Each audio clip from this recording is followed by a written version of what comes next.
about the truth, no fluff, just precision. Mel letting loose with the facts, no missing. Malicious bringing heat like a fourth down mission. From the kickoff to the last second breath, we analyze the grind every inch, every step.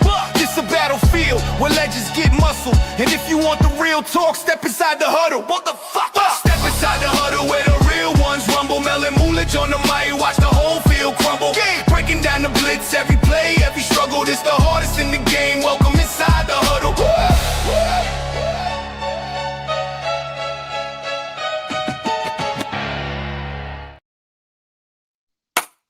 What's good? What's popping? Your boys are in the building. It's a football Friday. We're getting ready for the Super Bowl. But we got a little, little somber. The legend. It's definitely a sad day. I'm not gonna lie. Yeah, the legend Sonny Jurgensen. Y'all know I am the resident Redskins / Commanders fan, so I know all about Sonny Jurgensen. Y'all like a lot of the guys today. Y'all want to talk about arm talent and who could throw the football and Sonny Jurgensen is like the definition of arm talent. Probably the innovator of what we know as the true deep ball today. Yeah, like just for his sake, if you haven't, go check out some of the highlights of Sonny Jurgensen, show him some love, and listen to some of the commentary of how as a quarterback he threw a slider. Like receivers would talk about how the ball would curve around linebackers. Just go do some research, go watch some Sonny Jurgensen, because it just goes back to how people say that how the game is so much. The players today are so much better than the guys from the 70s and the 80s and the 90s. And Sonny Jurgensen is one of them ones. It's like the things that guys are doing today, he was doing it way back then. And this is the reason why me and Mel emphasize history and watching the game and going back and learning the game and not being so recency biased, is because a lot of the stuff that we see these guys doing today, they seen guys do it back in the day. Like they didn't get the inspiration from nowhere. They got the inspiration from a lot of these legends that we're losing nowadays, right? The legends that are going into Hall of Fame, the legends that are unfortunately passing on. These guys were doing a lot of this stuff first. And I know a lot of guys think that, oh, well, Odell and this person is the first person. Nah, bro, this stuff's been done for years and years and years. And even if they didn't watch the older guys do it, the older guys did do it. So it's a thing of this is why you do research. This is why you just go back in time and just to enjoy. You don't do it to nitpick. You don't do it to put down or anything like that. You go to enjoy the game and how different it was and how athletic those guys were back in the day. Like all of the Mahomes stuff, the behind the back passes, the scrambling, throwing off with 1 foot. Sonny Jurgensen was doing that shit in the 70s. I recommend it. Go back, watch some of these older guys. We're going to talk about the Hall of Fame and some of the guys that got into the Hall of Fame. We're going to talk, these older guys, and we're going to talk about, just that, just how the game, how y'all think the game is completely different now. It's really not. It looks different 100%, but the players in it aren't really that different. Yeah, there's really not too much of what anybody's doing now that somebody wasn't doing back in the day. Like Mel said, behind the backs, the no-look passes, right? The oppo passes, the motherfuckers kind of doing trick passes like it's in NFL Street. We've seen all of this before, right? Yep. And even if people haven't seen it, there's a reference point to where they can draw from it. And we should always pay homage to the people who came before us. And that's the reason why I'm so adamant about people going back and watching the game. Right, because those are the guys, those are the innovators, those are the guys that paved the way for the guys that are playing today. Whether they know it or not, that's a totally different story, but that's why you have to be a student of the game, not just a player of the game. You got to be both. You have to be a student as well as a player. Okay. So shout out to Sonny Jurgensen. And I had the Sonny Jurgensen jersey back in the day, in the midst of moving and all that stuff. I done lost that damn jersey or somebody stole it, one of the two. We're going to chalk it up if somebody stole it. And we're going to get that back. I think somebody stole it. Yeah, we can get that back in blood. Don't worry about that. Okay, so we're going to get to the Super Bowl stuff towards the end of the show. It's not going to be a long show. It's going to be a quick, boom, boom, but a very impactful show. We're going to start off in college. We're going to start off. You know what? No. Not going to start in college. Not yet. We got the warm-up, and I got Somebody has some explaining to do. Did you see Najee Harris at the awards? Yes, I did. Okay, cool. Look at this motherfucker. Najee Harris at the NFL Awards. Oh my God. Yes.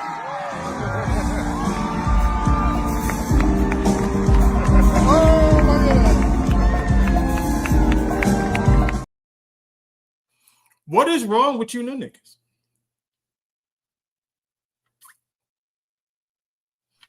I'm not fire. I need fire.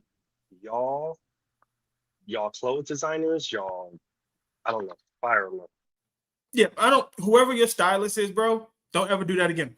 Why are you, as a 6'4", 240-pound fullback, tailback, football player, muscle-bound dude, why are you wearing a crop top? A off-the-shoulder crop top. You look crazy, bro. Like, this is, I don't and don't get it twisted. I am not against the community. That is not what I'm doing here. What I'm doing this is like, this is nasty work. This is crazy work. I wouldn't do it. Personally, I wouldn't do it. You couldn't pay me. There isn't enough money. There isn't a stylist whose game is sharp enough to talk me into doing it. You look like a stud slash female slash, I don't know what to call it. It looks crazy. And then you're going to go play football on Sundays and then think people are not going to talk crazy about you on the other side of the ball. Nope. That's ridiculous, Najee Harris. Don't do that. That is nasty. No. See, this is the problem because we're not letting him off the hook because Najee's from the Bay, okay? Which means, sir, you have some explaining to do. Just like Mel said in the beginning of this segment, you got some explaining to do. Why are you outside looking like a buff-ass stud? What's up, Outcomes? Yo, they definitely need a dress code, bro. I don't know what that was. I can't even explain. And what made you feel? And then you had the purse and everything. It is wild. He's outside legitimately looking like 2002 Juwanna Man. Like, I'm confused. Yes. You know what? I'll put it like this. If that's the way that you go, hey, I'm not mad at you, bro. Do your thing. But if you are a straight man, there's no reason for you to be dressed like that. I don't care. Okay, I do not care. Okay, because you are outside looking like a white chick's character, bro. But you are going to the super. This is fucking crazy. I don't like people doing LGBTQIA shit in the name of fashion. Okay, that's what I don't like. All right, because motherfuckers be sitting here talking about, oh, it's just the name of fashion. It's just the name of fashion. Nigga, if you wanted to wear a dress, you could have just wore a fucking dress. Right, but that's what I said. If that's what you do, if that's what you are, if you're a non-straight man, cool. I'm not even mad at you, bro. But if you are a straight dude, you can't dress like that. You can't at all. There's no realm in which that is acceptable because you got it off the shoulders, and it's not like you got like soft shoulders. You got big ass shoulders. That's a brolic ass nigga. Look, bro, you can't do that. You can't do it. Like, no, y'all be out here wearing the skinny jeans and wearing the motherfucking crop tops, and then wearing the I don't even know what this shit is called. A blouse? Is that a blouse? Yeah, he's definitely bold as hell to step outside with it. Like, how did you walk out? Who are your mans? Like, who's the dude that was like, yeah, bro, wear that? See, and okay, so thank you, Mel. That's my next point because I know y'all be coordinating with y'all homies. I know y'all have like people that y'all talk to. You feel me? Whether you got like and I know a lot of y'all got like women and stuff like that. So like, who was telling y'all like that what you're wearing is okay? Right. If you got a girl and your girl was like, yeah, bro, or yeah, homie, or baby, or whatever, and was like, wear that, you gotta let her go right away. Right away. I don't even know if I would accept that because, like, I know you got that out of her closet, and that's also unacceptable because why are you shopping in the women's section of H&M? Like, this is 2013 Forever 21 vibes. I'm so disappointed because you literally look like a stud, but like a middle linebacker stud. Like I'm almost scared to go. Like this is insane. Y'all need to stay out of your women's closet and then stop listening to y'all stylists because y'all stylists are setting y'all up for failure. Dresses, the But off the shirt, or I don't even know what it's called. yeah, A blouse. outcomes. If he purposely did that to go viral and shit like that, then that just goes to prove that And then the internet is a drug. Like going viral is a drug. Because I'm not doing And it. then- I'm not going that far to do that. And then the problem I got was like, you feel me? Like I said, if you part of the LGBTQIA plus community, I'm not mad at you, do your Do motherfucking your thing. thing. But Do it. it's the fact that a lot of y'all be sitting up here portraying to not be, and then y'all come out here and dress like that and say it's in the name of fashion. But it wasn't even just the That's not outfit fashion, though. Like though. That's it's not fashion, not even in the slightest. But you sitting around like jumping up and jumping around, and you got your phone in your hand, like with the smart, like, bro, what is you doing? What is you doing? You look crazy, bro. You look crazy, dog. What are you? I'm not even gonna lie to you. And Mel, we can probably move on after this, but I'm not even gonna lie. This is how you know a lot of kids, right? A lot of young men didn't get like they didn't get that treatment to where you got that one OG homie, that one OG, you feel me, big dog, you feel me, uncle, First of gramps, all, and they never you slapped know him in the what back of my the head and told him to brothers, sit your ass down. my brothers or my pops would do if I popped out like that. Dog, that's what I'm saying. Like they ain't never had no OG, no nobody of male figure to slap him in the back of the head. Hey, sit your dumb ass down. No, go back in the room, take that shit off, and sit your dumb ass down. Look at this Najee shit. Harris at the NFL Awards. Oh my God. Yes.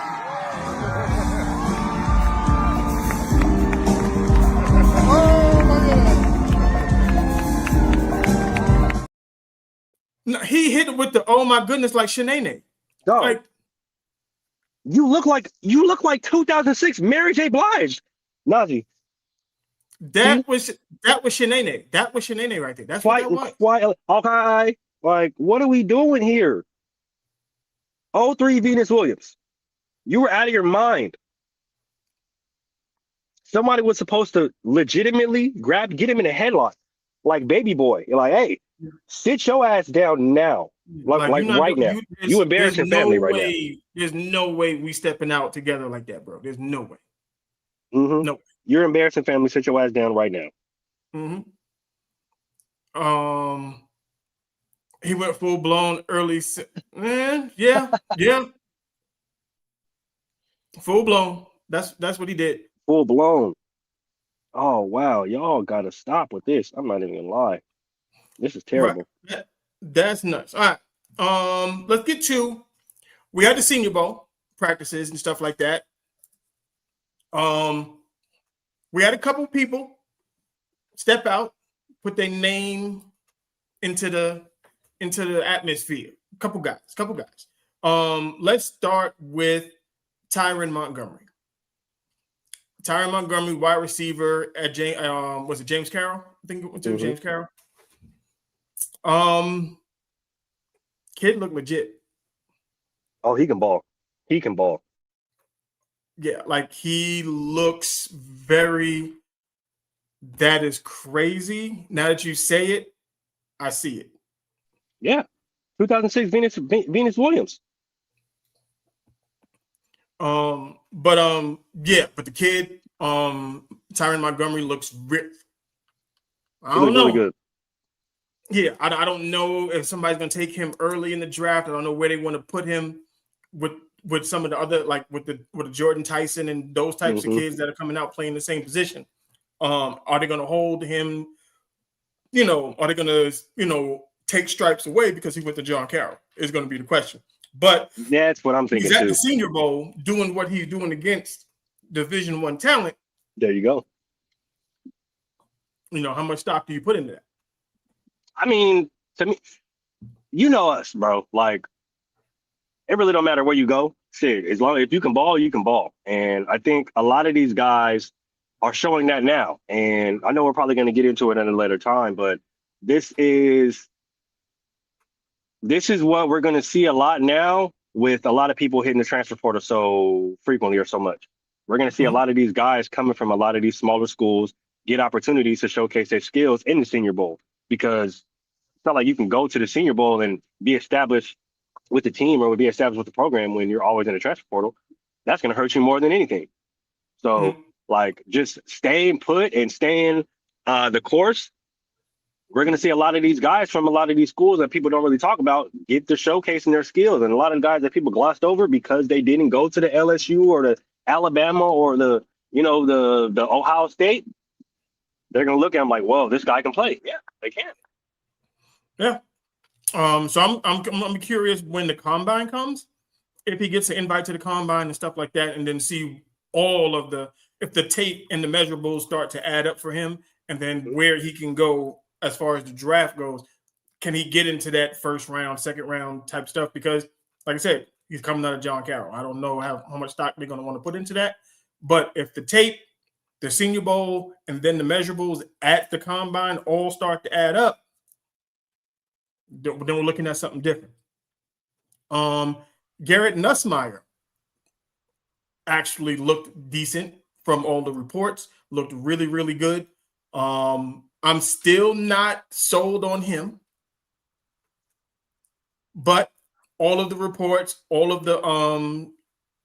the talks coming out of the Senior Bowl is that he separated himself from all the other quarterbacks. Not all the quarterbacks that are going into the draft went to the went to the Senior Bowl, but you had Diego Pavia was there, who we'll get to him in a second, and Taylor Green. And he said he was light years better than them. Okay, so that doesn't really surprise me about Garrett. Here's the thing about Mr. Nussmeier that I've always had questions with, right? It's not how the spin of the ball comes out of his hands. It's not his poise. It's not his accuracy. It's not even his arm strength, right?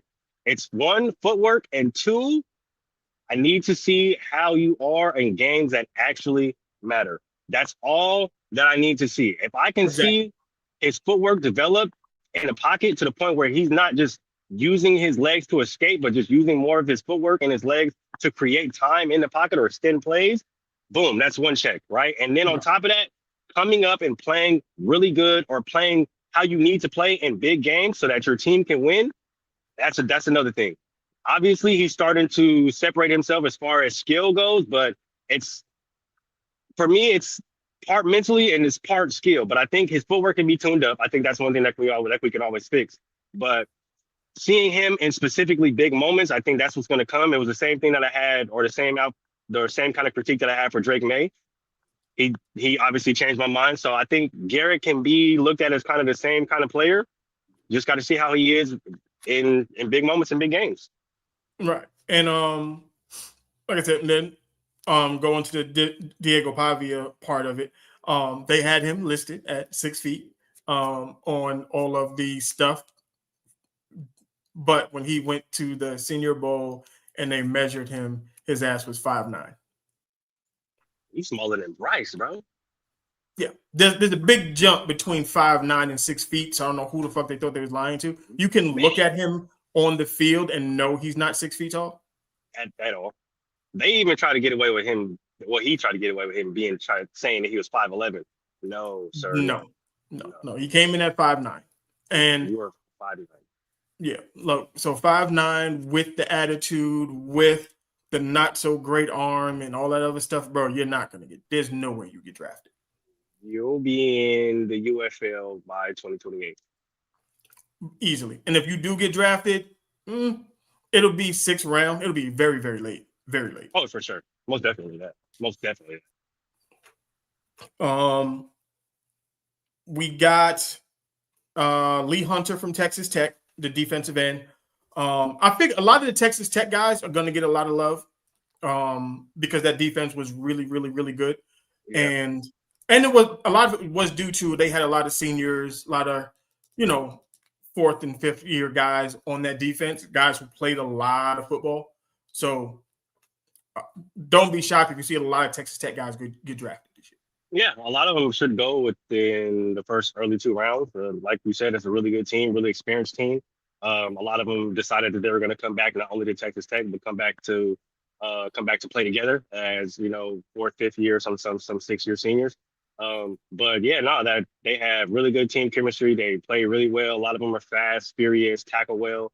That was just a really good team. So a lot shouldn't think that Texas Tech run was some type of fluke. They've been building slowly but surely for the past few years. Yep. Gabe Jacas from Illinois, another defensive end. Strong. There was a kid from Michigan. I cannot think of his name, but the left tackle from Miami. Mm-hmm. He put him on his ass. Threw him. Yeah, like there is a lot. Like if you're looking for an edge rusher, I'll get to Arvell Reese in a second when I start talking about like draft orders and stuff like that, draft picks anyway. If you need an edge rusher, this the draft to get one. Man, an edge rusher or a DB, I'm not even gonna lie to you. This is the edge rusher and DBs. That's what's in this draft. This is not a very quarterback heavy draft, so don't worry about that. If you get one, you can get one later in the draft, whatever it may be. But if you need a pass rusher, you need you a linebacker, safety, or corner. Mm-hmm. Oh yeah, this is the draft for you. This is a beautiful draft for that. Beautiful. Yep. TCU safety Bud Clark. He flashed. Hey, he's gonna be so nice. If the Raiders can't get Caleb Downs, we need Bud Clark. But he is so nice. I'm not even gonna lie. That boy is so cold. Him, Oklahoma running back Jaden Ott, coming off the knee injury, looked really, really good. Explosive is what they kept saying, and that's odd for a nigga coming off a knee injury. That the first thing to talk about is explosive and speed. So isn't he the one that went to Cal and transferred to OU? Yes. Yeah, then I'm not even surprised in the slightest. When he was at Cal, explosive and speed were the words to use. So after his knee injury, obviously, we expect somebody to lose a few steps. Man, from what I've seen, it looked like he ain't lost nothing. Yeah, no, he looks, and he's light on his feet. He's really? Another one, like Jeremiah Love, another really, really, really good running back. Let me see. Really great balance too. Like that's what I noticed when I watched him run. Really great balance. No, his contact balance is crazy. Like it's crazy. And he's bigger than what I thought. And I'm talking about Jeremiah Love. Jeremiah Love is bigger than what I thought he was. Yeah, that's exactly what I'm like. This man is low-key huge. We got that. Ted Hurst out of Georgia State, another small school kid that is making a big name for himself at the Senior Bowl. Going to Georgia State and going to the Senior Bowl and doing what he's doing, that's big. It's just big. But it just goes again, like what Mullers was saying, talent is everywhere now. And you're being allowed to see that talent. So I'm good. I'm happy for a kid from Georgia State that can, increase his odds of getting drafted, not having to worry about going the undrafted free agent way and struggle, stuff like that. Even if he goes in the 5th or 6th round, most people say it's probably better to go undrafted than go late. But some kids just want to hit a name. Yeah, that's the biggest part, right? For not just for them, for their family too. A lot of them have draft parties. A lot of them have certain events, and it's not only big for them, but it's big for their family. A lot of people was there with the support, and that work doesn't get done alone all the time. So it's really big for everybody. It's really big. All right, let's get to. I'm trying to get to these. Okay, so we're gonna get to our way too early. Well, I'm not gonna go with actual draft picks, but I'm gonna go with how they're ranking some of these guys. Jeremiah Love, they got listed as number 1 player in the draft. Yeah, that's fair. Which I agree with. I think. Yeah, that's fair. He's probably the best Caleb player in the Downs. draft right now. Caleb Downs, number 2. Caleb Downs to me is the best to me. I'm not talking about anybody else. If I'm the Raiders, this is what I do. Yep. Get rid of that first pick, get a whole bunch of other picks, drop down to maybe 4 or 5. Get Caleb Downs at 4 or 5. Yep. You want somebody that's going to change your defense? That guy. Yep. And immediately too. Yeah, he's Brian Dawkins and Ed Reed merged into one dude. All into one with the mentality of Ray Lewis. Yeah, like that's the kid you want playing safety for you. Yeah. The next guy is what we just talking about, Arvell Reese. Arvell Reese is Swiss Army knife. He's still kind of raw right now. Not knowing like if you're gonna have him be like almost like an edge guy, like a Micah Parsons, or if you want him to be a middle linebacker mold and then let him run sideline to sidelines and clean stuff up. But the kid is raw, talented as all get out.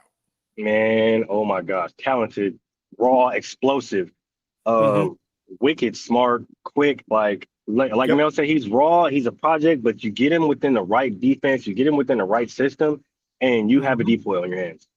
You got, and if the right defensive coach and right scheme get a hold of him, bro, that's a monster. Scary. Waiting. Another guy. We talked about the pass rushes. Ruben Baines. Oh my gosh. Probably. Oh gosh. When you talk about power, Ruben Baines. Like, look at no further than Ruben Baines. When I'm talking about when you see a player put together power and explosive, like just put it together and merge it within just a perfect just beast, that's it right there.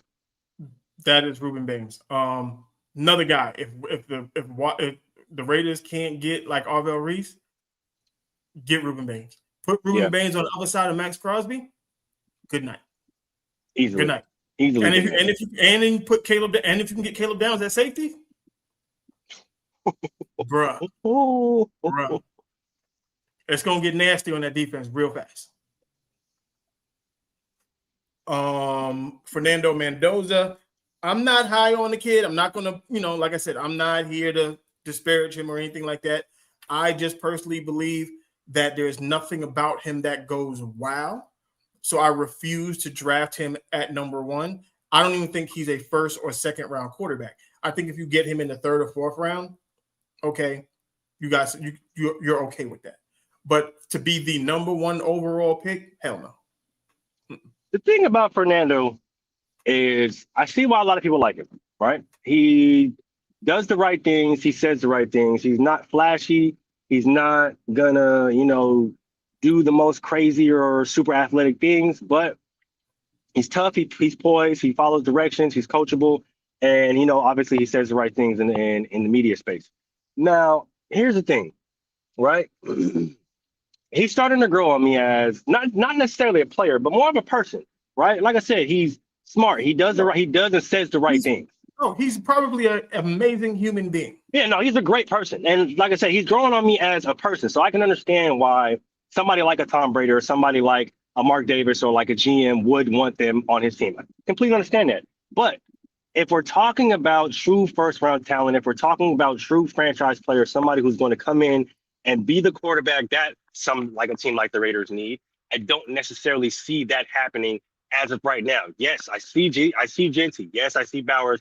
I understand the weapons or the possibility, right? But I'm thinking if you have somebody come in that kind of space, it may mess with his psyche to the point where now we're almost looking at him as to save the franchise. Other than, like Mel said, trade back, garner some pieces, garner some draft picks, go out, get a more experienced quarterback, somebody who's still young, but is more experienced and understands what it takes to actually win in the league.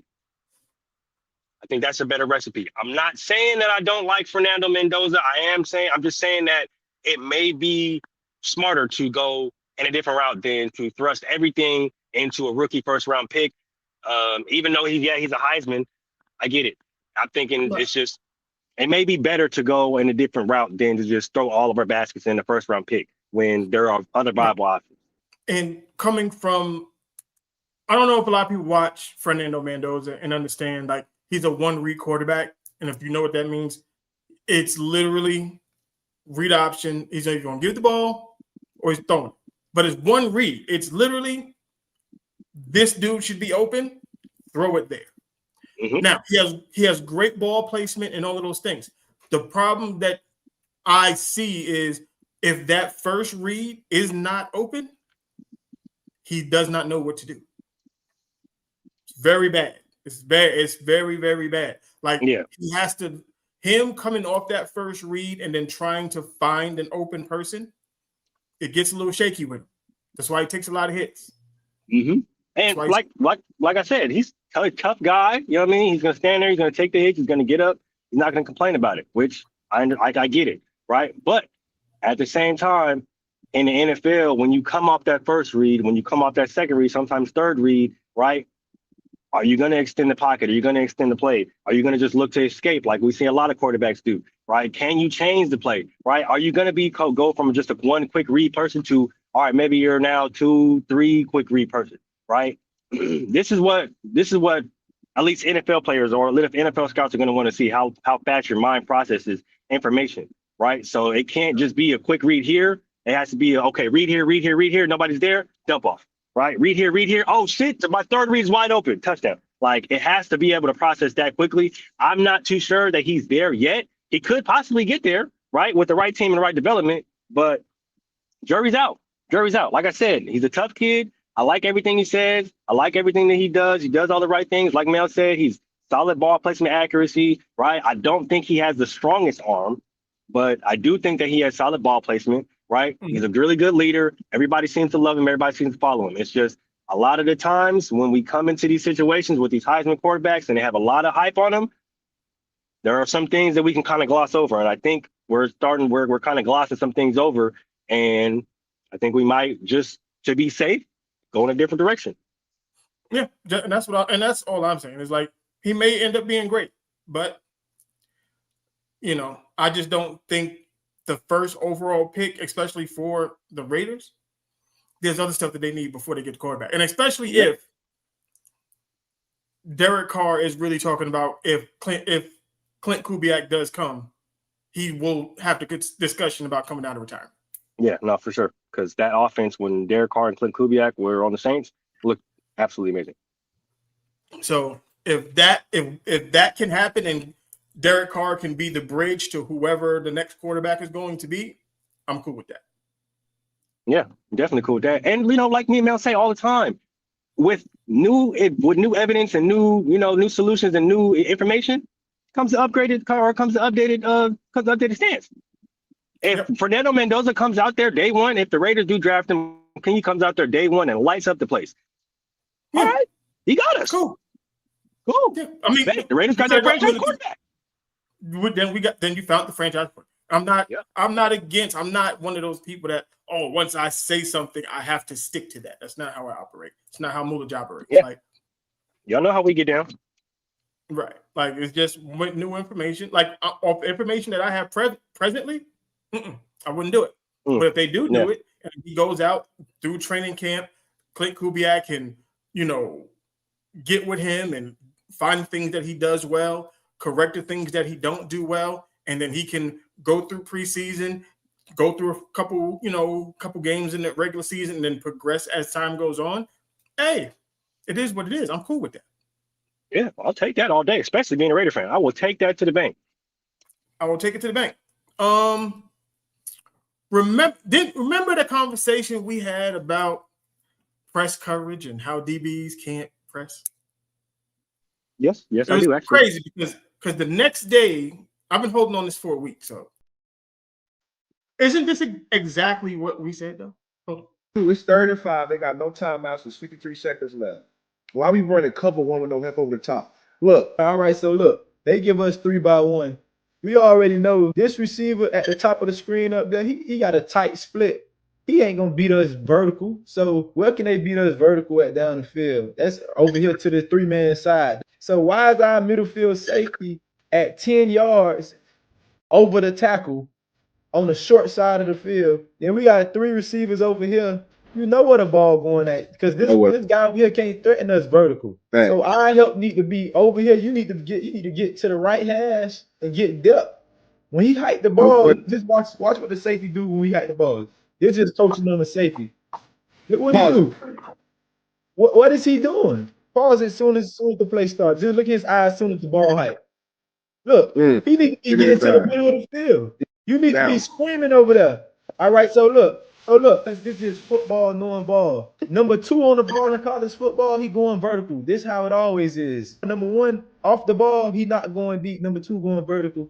You in the slot, we already know where I help at when you in cover 1. Middle of the field. So what we do? We outside leverage, outside and long. Why is our corner playing head up to inside? So watch what the number 2 receiver. Watch what the number 2 corner sticking the number 2 receiver. Watch what he do. He be outside, bad technique. Our safety not even on his landmark. So we all messed up unless we got an all-world sprint out here at corner. He dead from the get-go. From the release, he dead. From the release, he already behind. The same conversation we had. Exact same conversation. Tell you, receivers, I mean, DBs do not have the technique of the cornerbacks from yesterday. That's how dudes had to play safety, had to play corner in the 80s and the 90s. No safety help. You was one-on-one stuck on an actual island. That's what they say what Revis Island is. Like, that's what they're saying. Like, you're stuck on the island one-on-one with this person with no safety help. This is what they mean when they, or what it's supposed to mean when we say island, right? Like you're by yourself, right? Like you don't have anybody there to back you up. And so when y'all sit up here and y'all talk about a lot of these DBs from today and how they're able to run with these guys or run with these guys, or they'll be able to lock up this person back in the day. No, they won't no, they can't because the receivers back in the day were used to playing true one-on-one. So if you think that you're 200, 205 corner, 195, 185, Emmanuel Forbes 165 corner is going to come out there and lock up a 225, 210 pound receiver that's over 6'5" and runs a 4.5, 4.5, 4.3. No, you're not. They're going to bench press you. Yeah. This is what they have to go through when they fight. Right. And which is crazy. This is why I say it all the time. Like we don't talk about, like I do a lot of shit last minute sometimes. Like a lot of shit like not when I say do a lot of shit last minute, like I don't start loading up the videos and all that shit until the last minute. So 9 times out of 10, he has no fucking idea what I'm gonna bring up.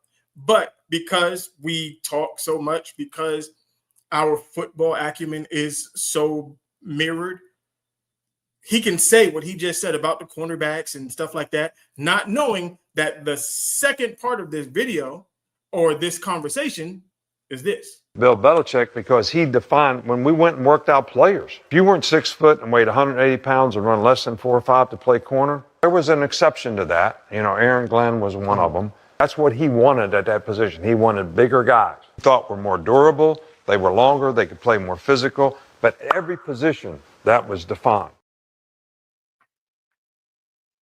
Because, and I bring that up is because that was Nick Saban talking about how Bill Belichick picked his DBs, because everybody got up in arms about Dion, about how he picked his DBs and said, basically, if you weren't 6 feet, if you weren't, he said 5'11", but for the most part, most cornerbacks got to be at least 6 feet now, at least, because receivers have gotten so big. We talk about evolution of the game. The reason why that changes is because if you're the Julio Joneses, the Calvin Johnsons, these niggas are 6'4", 6'5". You can't run out cornerbacks that are 5'8". The reason why you got Moss became a thing was because Randy Moss was 6'4", jumping over 5'9" cornerbacks. Yeah. So that's as the receivers get bigger, the cornerbacks got to get bigger. That's why Sauce Gardner, the Patrick Surtains, that's why you got to get the 6'2" to 6'4" corners now. Mm-hmm. You got to. Receivers are too big. Yep. You gotta get corners that can run. You know, like that's what you know, when you look at, because you know, we got into it with Pete Carroll. because that's what he wanted. He basically was like, yo, if you're not 6'1", you can't play corner for him. Yeah. Sorry. That's why Nick Roberts left. That's why Nate Hobbs is gone. That's why what was the other one? Meek Robinson gone. What the hell is the other dude's name? The one that went to the Eagles. I can't remember his name. Ja'Cory Brisker. Ja'Cory and Bennett. Yep. Thank you, Ja'Cory and Bennett. Yep. Like you, as good as Ja'Cory and Bennett is, the nigga's 5'9". Yeah, 5'9". Like Amik Robinson, same thing. Dope corner. He's 5'9". Oh, well, give Jay Jettis that work any day of the week. Any day. But he's 5'9". He's 5'9". You know, and it's hard. Like it's cornerback is a very hard position to play, and then you tack it on. If you're short, trying to play it, it's even harder. Mm-hmm. Very much so. Like the Darrell Greens and the Aeneas Williams, those guys back in the day could do it because most receivers were around the same height. Most of them niggas was 5'10". Yeah, about 5'10", 5'11". So when you had a 5'8", 5'9" corner, 5'10" corner, it was essentially even. And then on top of that, you had the guys who can run, the Darrell Greens, the Prime Times, the Aeneas Williams, the Champ Baylor. Like, these guys can run. That's the reason why a lot of guys were their height was negated, is because, okay, well, you may not be 6 foot, right? But God damn it, you can run. God damn it, you can jump out the gym. Speed. And back in the day, the X and the Z had certain body types. Mm-hmm. Yep. The X was your bigger wide receiver, your Michael Irvin, your 6'1", 6'2", 190, 200 pounds wide receiver, the Sterling Sharps of the world. That's who that was. Mm-hmm. Your Z was normally your fast wide receiver. Yep. That was the nigga who could run. And he was gonna be a little, maybe he was gonna be smaller, but either way, that was the nigga that could run. That was the Henry. He was a shifty motherfucker for sure. Yeah, those were the Henry Ellards, the Willie Gaults. I mean, the Rams had back then. They had Flipper Anderson too, so they had two niggas that could run. But when you go to Washington, that's where Ricky Sanders or Gary Clark was, opposite of Art Monk. That's where the Mike Quicks and all them. That's where them niggas went. I'm saying names that none of you niggas know. Just bear with it. The Cliff Branches compared to the Tim Browns, the Joey Porters compared to the Tim, like this is the Billy White Shoes Johnson. Yeah, the Billy White Shoes Johnson. Hello.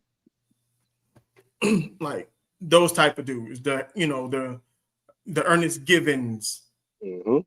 The Mark Dupers, like those dudes.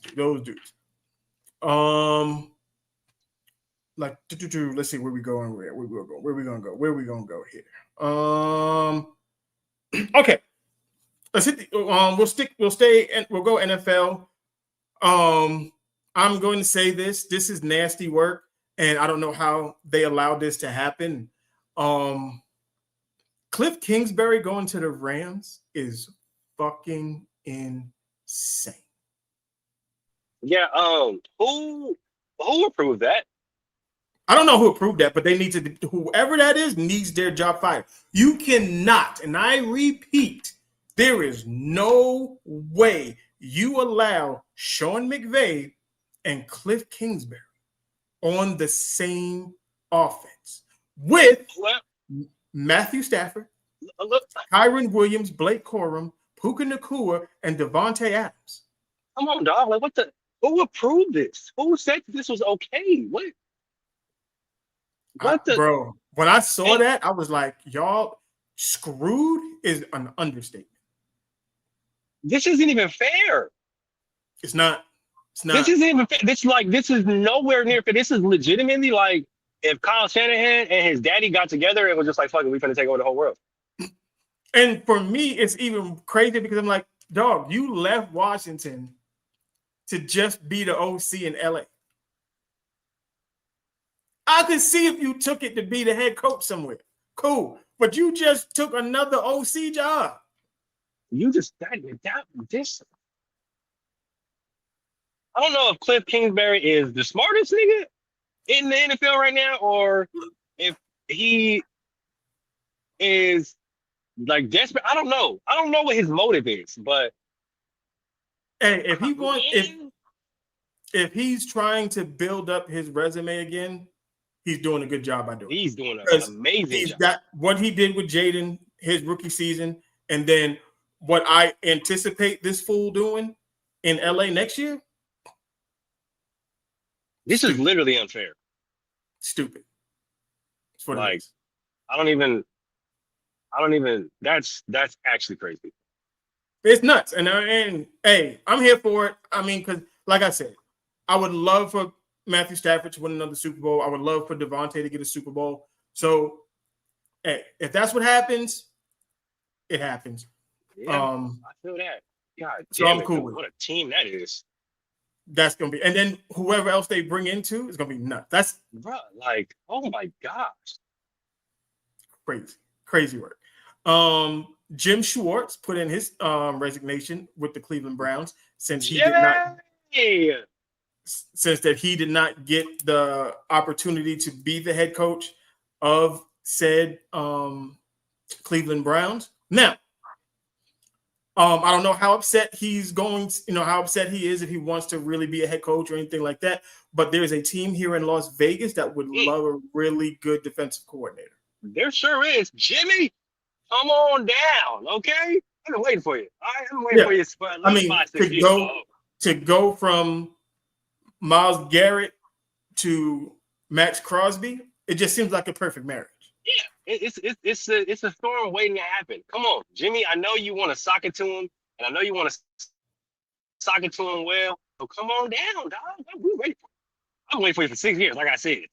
We are ready for you, Jimmy. Come on down. Bring that mentality. You can even bring Denzel Ward with you. It's okay. Yeah, I'm cool. Be cool with that. Okay, so we got the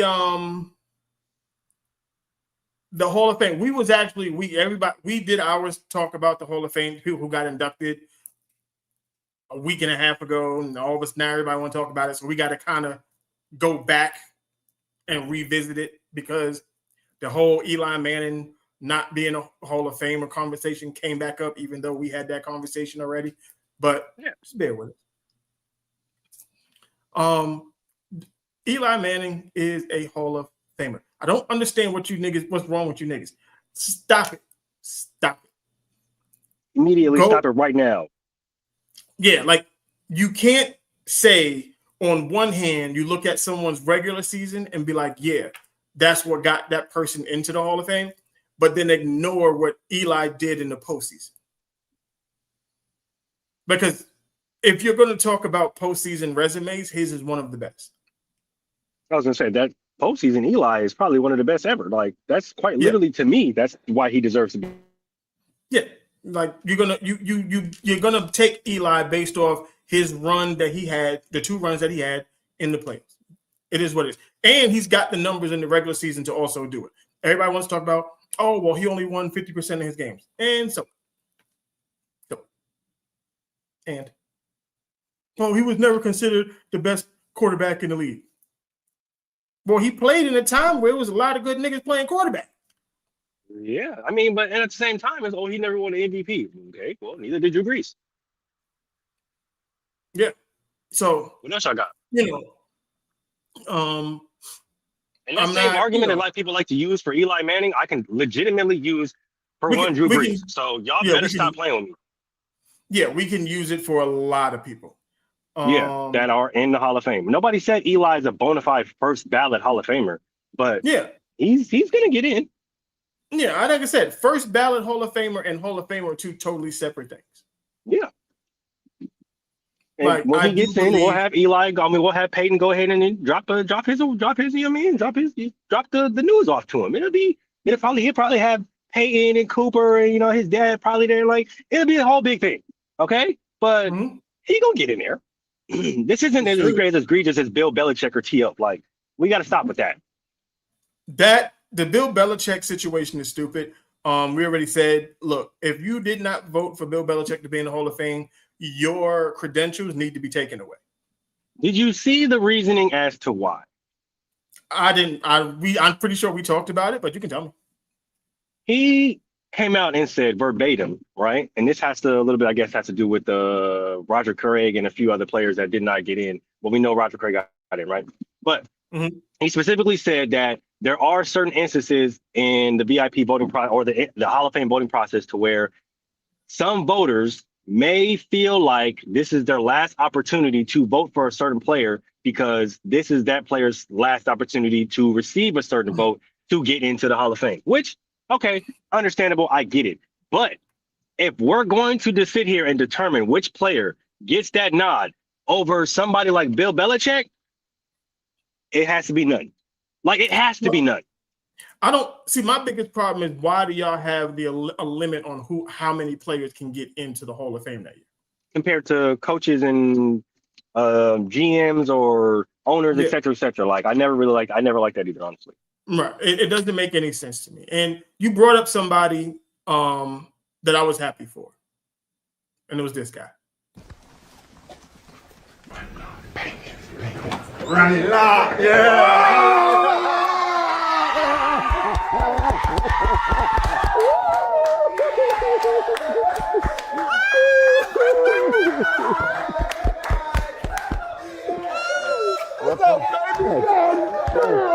Hey, Rod.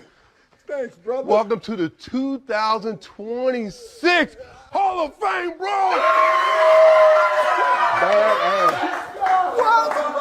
Class of 26, baby. Hey, you know what? For people who don't understand, that's Roger Craig. Roger Craig should have been in the Hall of Fame eons ago.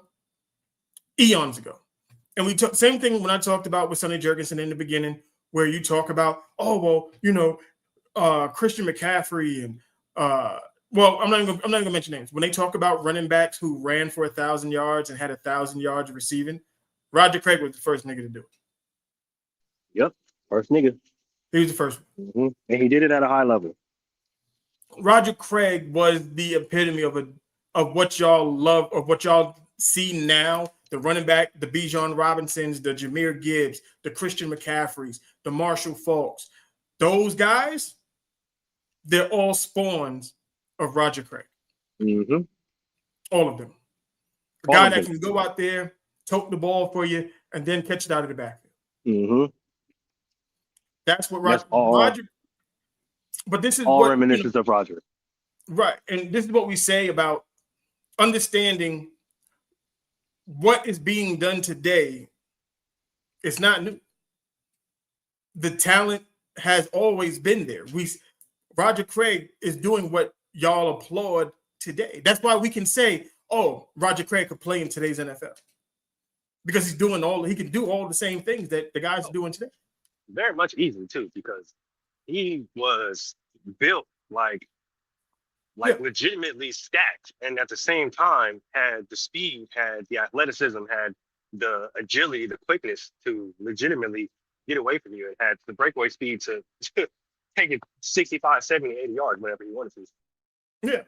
And then you got to understand, Roger Craig wasn't a small dude. Like he said, Roger Craig 6'1", 220, 230, around that age, around that weight and height. It's a big dude. He's not a little guy. You know what I mean? And he was very much part of the passing game as much as he was the running game. So it was a long time coming.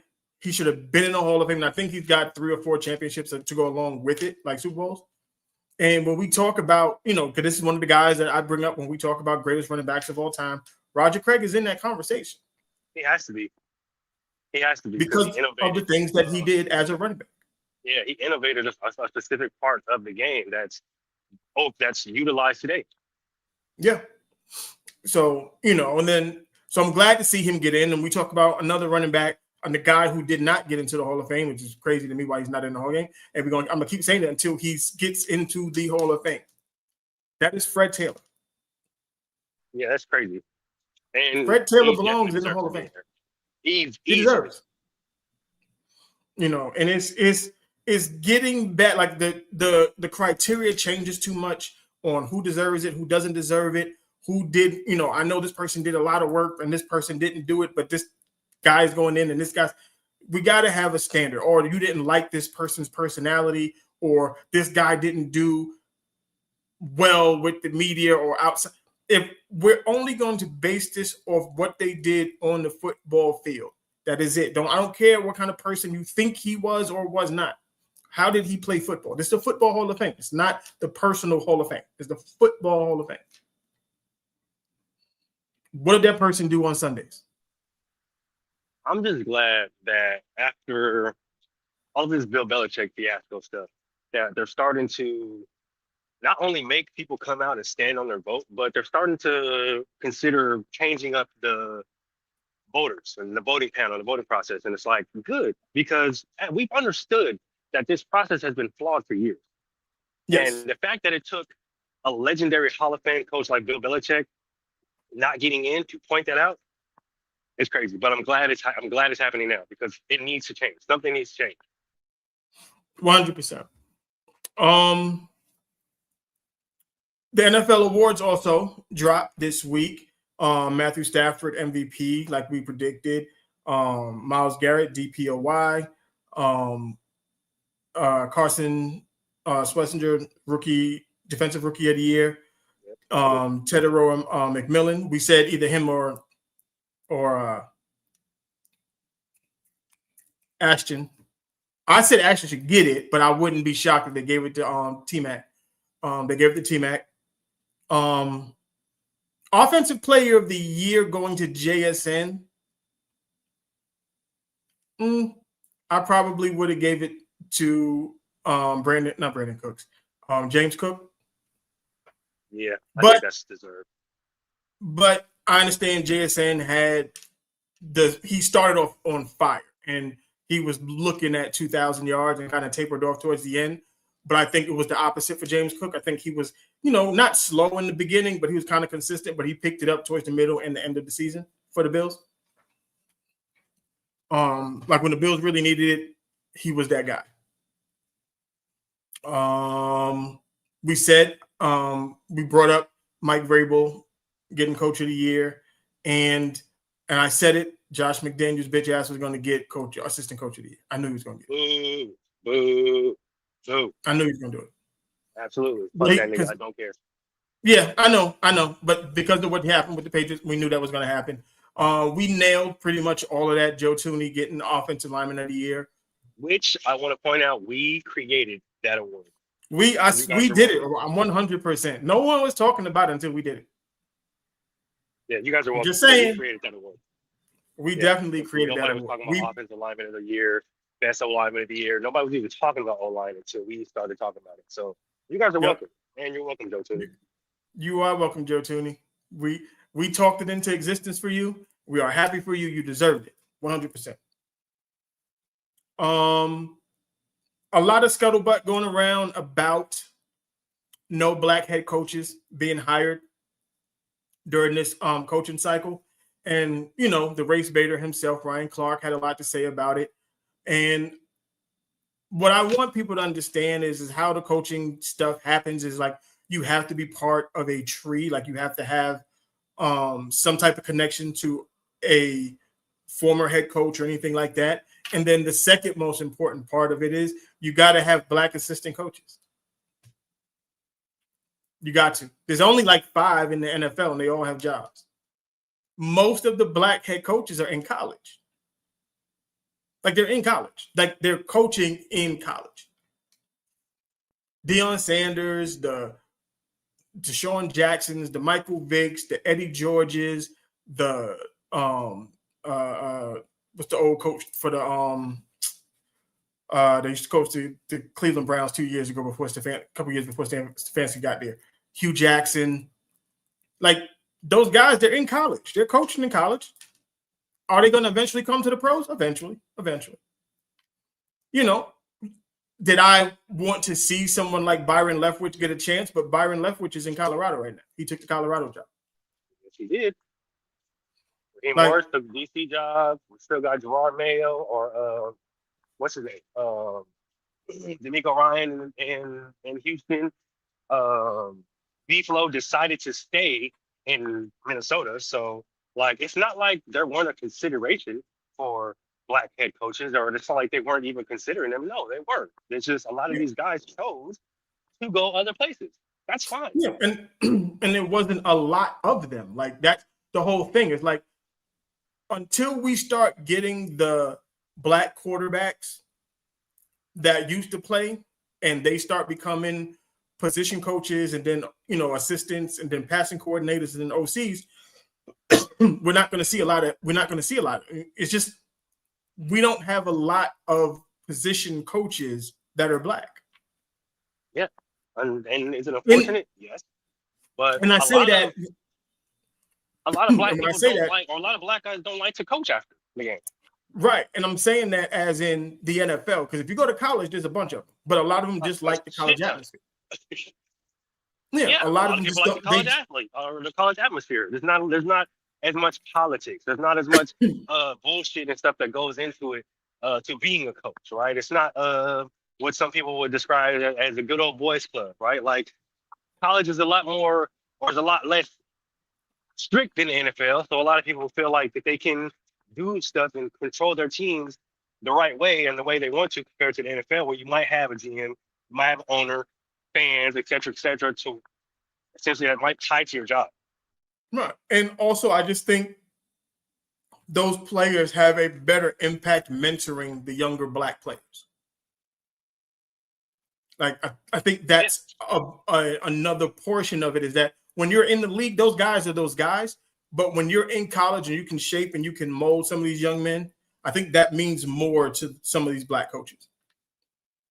I just don't want people to get the narrative misconstrued, right? Because I know a lot of people hear Ryan Clark on ESPN and First Take and him, oh, well, there's a lack of black coaches and the Rooney Rule and blah, blah, blah, all this stuff like that. Bro, I want everybody to understand something, that a lot of black coaches did get a lot of looks this year, even some that weren't even in the NFL or weren't coordinators, right? A lot of guys got good looks. A lot of guys got calls. But you guys got to understand something. A lot of these guys wanted to stay where they are because of the ridicule that comes with being a head coach. And on top of that, because of the pressure that comes with being a head coach. A lot of guys don't want that pressure no more. And sometimes dudes, they're just tired of taking bad jobs. That too. Like they don't want to walk into a situation to where they know they're going to have to stretch. It's going to be turmoil. It's not going to be the easiest go around, right? Like, look at Aaron Glenn. Everybody's been calling for Aaron Glenn's job since he got the job. Right. And everybody's after the second game, they was talking about letting fire. Literally. And he's doing his best. He's doing his due diligence in shaping the team on how he wants it to be shaped, right? And it takes time. Yeah, and everybody's questioning him for, everybody's calling him out for, he's gutting the team. Because when he got there, he didn't necessarily get to do that. So now that he gets to do that, offensive coordinator got demoted. Defensive coordinator gone. Special teams coordinator gone in the middle of the season. Didn't even wait to the end of the season to fire that man. He was gone in the middle of the season. You heard me? Like, that is how he's moving, and that is how he's constructing his team. If the league didn't have any black head coaches in the league at all, and then I'd be like, okay, yeah, sure, Ryan Clark got a point. But no, you got B-Flow is sitting up there, and like I said, B-Flow wanted to stay because he was getting legitimate calls from one Tom Brady and the Raiders. Yeah. I want everybody to know that. Yeah. And you have to understand, it's like sometimes it's hard to go into a play. What Mike Vrabel did, what D'Amico did, that's rare for coaches to come and flip a team upside down in their first year. That's rare. That is very, very, very rare. That does not happen. Ben Johnson was getting calls. What Ben Johnson did with the Bears, you can't be like, oh, well, so and so did it, and so and so. Don't take the outliers. That's not how that works.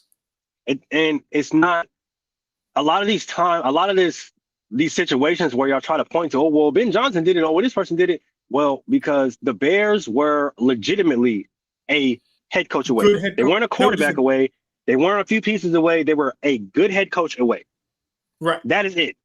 Right. We knew that the Patriots were going to be somewhat successful. Of course, nobody called them going to the Super Bowl, but we knew they were going to be successful when you got somebody like Vrabel, who was successful in Tennessee, but got unjustly fired. Right. We understand the resume that that Josh McDaniels has.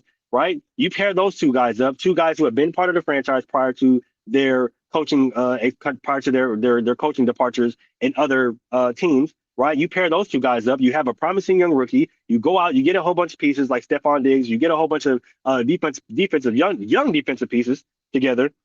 But the team, like Gerard Mayo, built that team.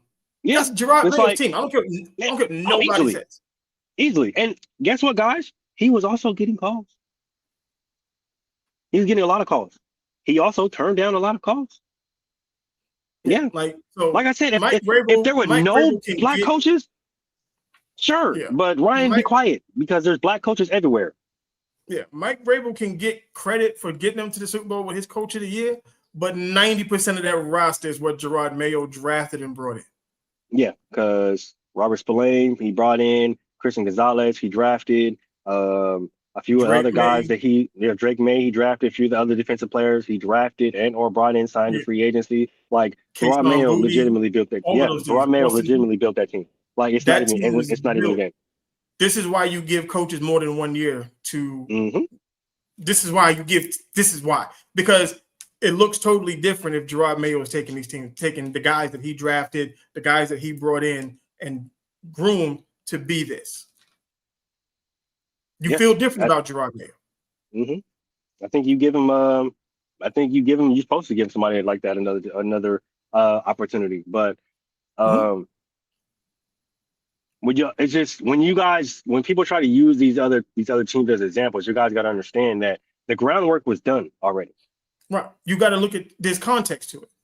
Yeah, Context. there's always context to it, and the groundwork. A lot of the times with these teams that do 1 year turnarounds, the groundwork was done. It was already done. They just needed this one piece.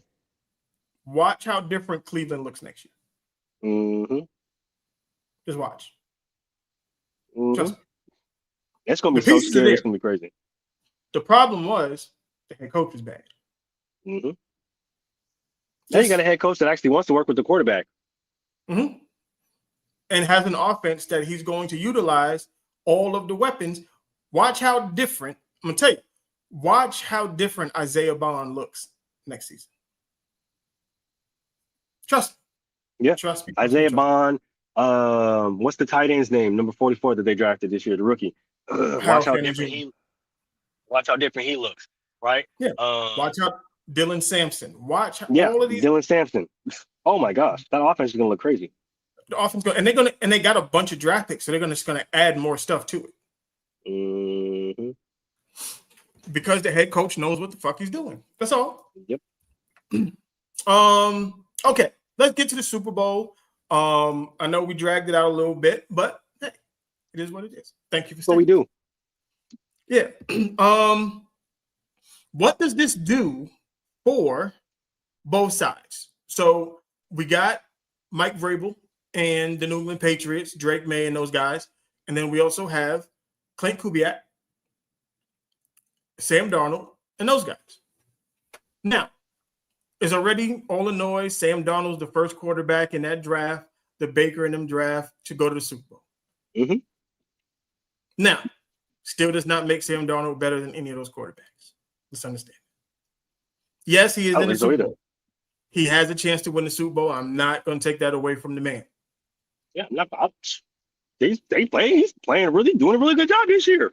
Hey, he's doing what you're supposed to do when you got the type of weapons and the type of offense around him that he does. Mm-hmm. Yes, if you are a competent quarterback, this is what you're supposed to do. Yep. So I'm not even mad at him for doing what he's doing. I applaud him for doing it because people wrote him off. They said his career was done. They said he was done. I was one of the people. I still don't trust him. Still don't trust him. Okay? So, hey, it is what it is. On the other side, we got Drake May.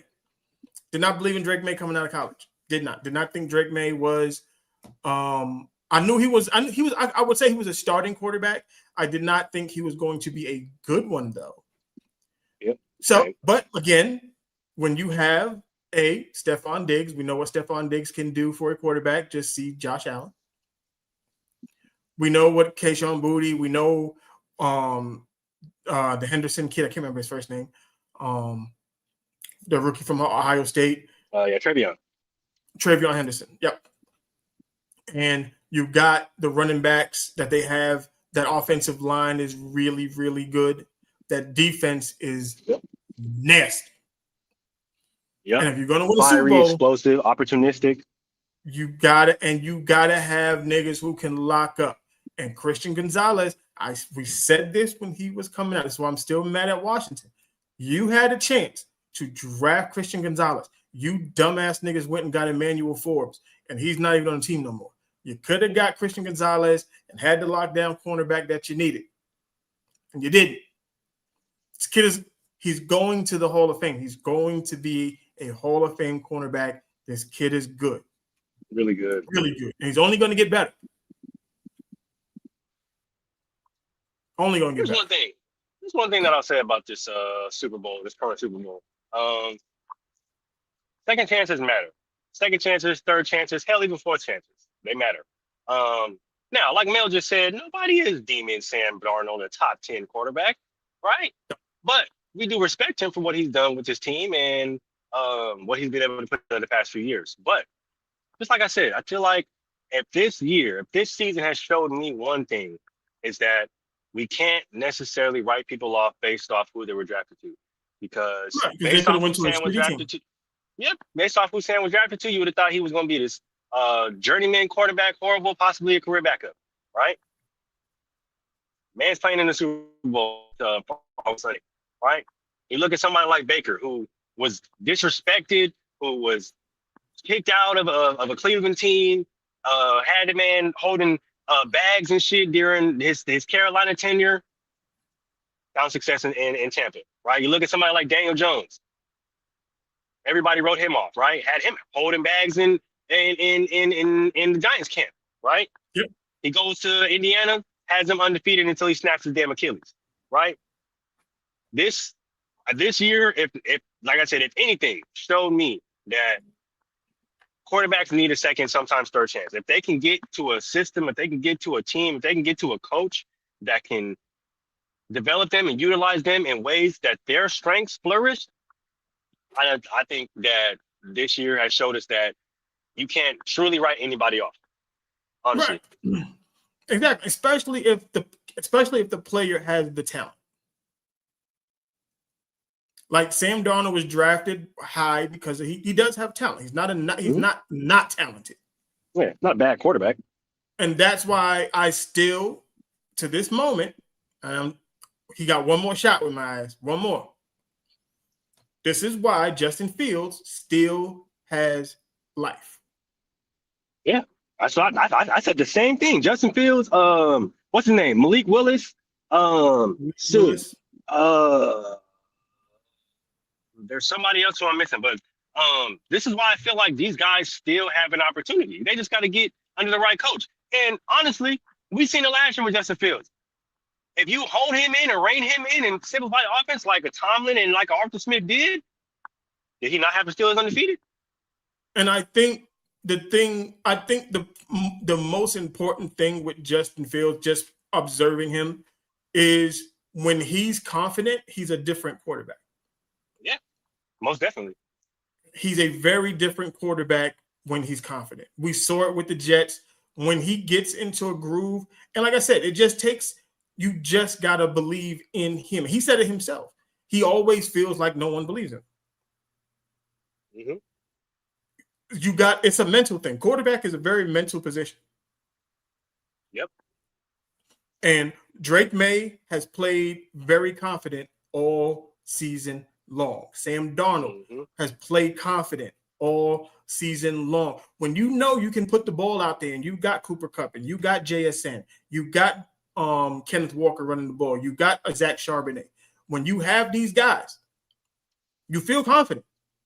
When you can turn around when you're Drake May and hand the ball off behind that offensive line, when you know you got Stephon Diggs, you got Austin Hooper, not Austin Hooper. What's the motherfucker that's over there? Is it Austin Hooper? Who's the tight end there? Hunter Henry. I know Hunter Henry's one of them. Hunter Henry. I knew something H's. But you know that if you do kind of like mess it up just a little bit, that defense will get you the ball back. Yep. That Patriot defense is very opportunistic. It's very stingy with the ball. That's a Super Bowl winning defense. Mm-hmm. Most definitely. I think they both are. Yeah, I think they both are. I think they both have both Super Bowl winning defenses. This game is going to be Well, I can't give much of my prediction yet. I'll save that today. So. Yeah. Well, we're getting there. We gonna probably about a good 2-3 minutes away from that. Give me who you think. I guess this will tell me who your pick is. Super Bowl MVP. Believe it or not, I think it's going to be a defensive player. Okay. Who you got? And give me, what's the safety name? Nick Imawari from the Seahawks. Yep, I think that's his name. Pretty sure that's his name. Nicky Imawari from the Seahawks. Bro was all over the field last game, but yeah, I think he's gonna be remnants of a Super Bowl MVP. I think he's gonna be a defensive player. So I'm going Nick, or don't be surprised if it's Nwosu. Nwosu. Mm-hmm. Okay. But I feel like it's gonna be somebody defensively.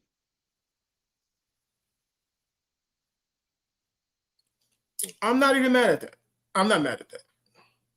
I think if Seattle wins, JSN is going to be the guy. I'm not mad at that either, honestly. And I'm going to go out on a limb on this one, just because it would be dope and it would be annoying all at the same time. If the Patriots win, Stephon Diggs. I would legitimately cry of laughter all day. All day, I would cry of laughter. But that's why I said it would be annoying, because that means we would have to listen to Cardi B for like the next 6 months. I swear to God, I would fucking cry of laughter. I swear, I would legitimately die. Yeah. It's, but that's where we're headed. I think Stephon has his redemption game, because this has been his villain arc. You know, they wrote him off, said he was trash, he was done, he was no good, he won't bring anything to a team. And that is far from the case about Stephon Diggs. Stephon Diggs, regardless of what his life is like off the field, Stephon Diggs on the field is one of the best wide receivers in the league. Now, and he's a floor raiser. Once he's on the team, the quarterback gets better. Whether you want to admit it to yourselves or not, Stephon Diggs, go look at what he did when he was with the Vikings. Look at what he did when he was with the Bills, until he got hurt in with the Texans. And then when he came to the Patriots, go look at how different all those quarterbacks looked. Just watch the games. We tell you, we watch the games. Well, So- Stephon has always been the person that elevates team play, or really quarterback play. But he comes in, he motivates, he knows how to get to rally the troops. Like, he's always been a really great player. So I wouldn't doubt it. I'm not even gonna lie. Right. So, and if it's not going to be him, I'm gonna go with Gonzo, Christian Gonzalez. But Yeah, fair. Either or Robert Spillane, because I think him calling the defense and him being the quarterback on the defense is really big. okay.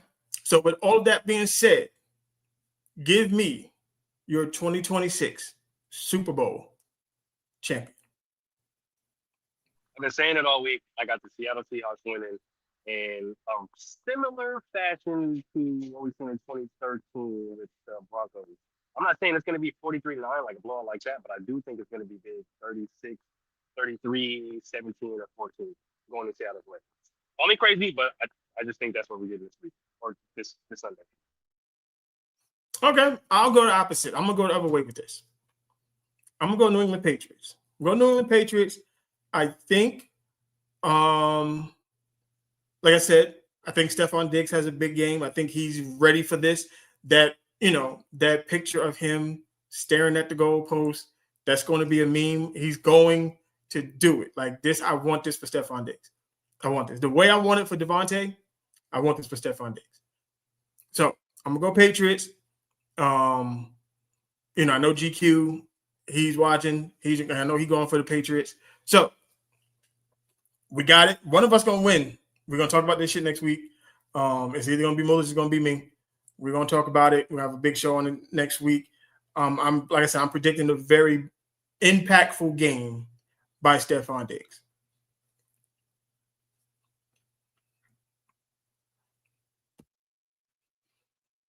All right. So shout out to everybody.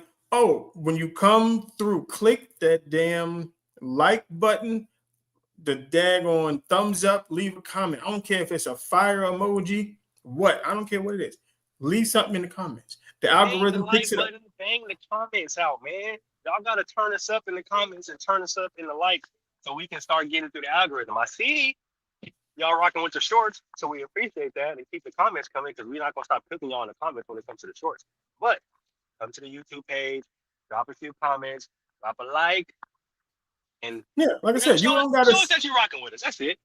Yeah, even if you don't fuck with us and you like, yo, man, you crazy for that. That's cool. We're gonna answer that too. We're gonna answer every comment. Just drop a comment, drop a like. Also, I gotta get something. We need y'all when y'all get a chance. Go to Hotney Live Radio. Check us out on Hotney Live. Leave us likes on that. Spotify, Apple Music, wherever you get your listening ears and stuff. Go there. Leave a like. Leave a comment.